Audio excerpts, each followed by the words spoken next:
back to Spring into Math 7. I'm Mrs. Campbell, and today we're going to be talking about dot plots. Let's get started.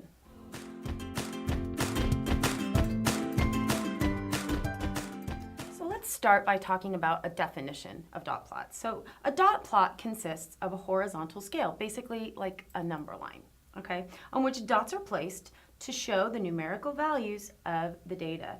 You might want to write this definition down in your math journal. If a data value repeats, the dots are piled up at that location. Pretty simple. There's one dot for each repetition. We say that the dot plot displays the distribution of the data.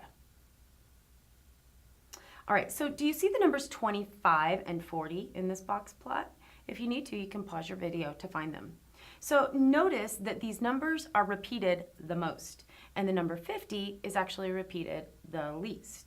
So you can also count very easily how many times each number is repeated. So a dot plot is actually a really good way to organize numbers and values. So let's jump in and look at two dot plots. So you've got purple dot plot on the top and green at the bottom, and these are scores on a 45-question math exam. So let's read what it says here in blue. Students were surveyed and asked what they thought their grade would be on a math exam. The results of the survey are in green. Then the students took their math test and the scores were plotted on the top graph in purple. The blue line is the halfway point between the scores. What conclusions can we make based on the two dot plots? All right, so here are some conclusions that we can draw. First of all, the students tended to think that they would score lower than they actually did. In counting the dots, more people scored above 15, where in the survey, more students thought that they would score below 15. In the survey, only 14 students thought that they would score above a 25, and on the actual test, 24 people scored above a 25. On the actual math test, scores were spread out a lot more than in the survey scores. Now, these are only a few of the comparisons that you could make by looking at these dot plots. So let's talk about making dot plots. So the following tables show the number of cars sold. We'll just jump right in with an example. The number of cars sold each month in 1 year for two separate dealers. You're going to create a dot plot for each of the following tables of data using the same grid. We're going to give 3 inferences based on the graphs and how they overlap. So first of all, we're going to look at the lowest and the highest number of the cars sold for both, because the graph must be able to handle all of the data. Now, the lowest number is 23 and the highest is 38 if you look closely at the grids.